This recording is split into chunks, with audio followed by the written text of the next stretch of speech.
My name's Dave Dinkle, and I've been invited to do a series of videos to help people focus on, if you're having a problem in foreclosure, the solutions to it. By way of introduction, I've been a real estate investor for almost 35 years, married for 46, and been in the business of helping people out of their foreclosures, either by buying their homes or paying off the arrears that they're behind on their mortgage, or simply lending them money to get out of the foreclosure. And I've worked with literally thousands of foreclosure victims over all those years. Now, the information I'm going to give you is not designed to have you rush to a website and give me your personal information so I can call you or have someone else call you and try and sell you a $5,000 a month program to keep you out of foreclosure. It's simply designed to give you tons of information.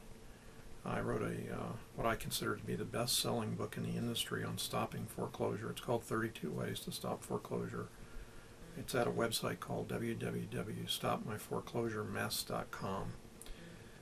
And it very simply has, besides 32 ways, it also has 63 tips. Now, the feedback on it has been pretty dramatic. It's been raves and accolades. On the other hand, people say it didn't work. It didn't work because they didn't take the time to read it. Unfortunately, our society is geared towards, give me the answer real quick. I don't want to go through the information. If you don't want to take the time to learn how to do it properly, you're going to lose your home. I'm going to take you through this series of videos, and we're going to talk about everything from talking to the lender all the way down to suing the lender. And you don't have to be afraid of that.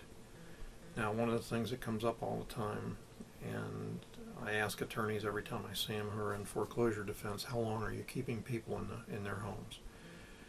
And the answer is, well, we can't say, because it would be a guarantee of, we can do something, and if it's 1 month less, then they get angry at us and all kinds of things. So I'm going to say to you that the reality is it can be anywhere from a very short time period to 7 years. On average, it's running 1 to 7 years. Most likely, you're talking about 3 years. 2 to 3 years is the average. And I had a homeowner call me just a couple days ago, and she said to me, "Boy, it's really working." And I said, "What do you mean it's really working?" She said, "I bought the book a long time ago, and I haven't made a payment in 2 years." Well, that's pretty good. The reason for that is because of where her property is. It's in a highly distressed area.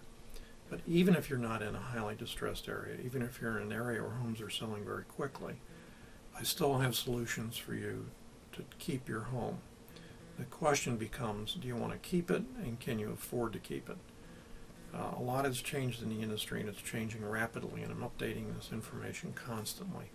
I'm focusing more and more on a foreclosure defense from homeowners themselves. Simply making a filing to the court will postpone your foreclosure. But the question you have to answer yourself is, if you postpone your foreclosure, what's the end result? Are you going to ultimately have to move, or can you get a loan modification from the lender? I'm going to go into loan modifications later, because loan modifications with reductions in the loan modifications with actual principal reductions are rare, but they are happening. I had one 3 weeks ago where the original amount of the loan was with accrued interest and attorney's fees was $268,000. They came back and offered the homeowner a one-time payout, for $67,000.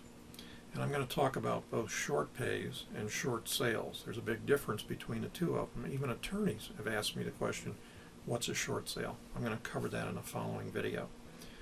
So in closing on this short introduction, what I wanted to say was, what you're going to see is not legal or accounting advice. You should always seek the advice of an attorney or a CPA.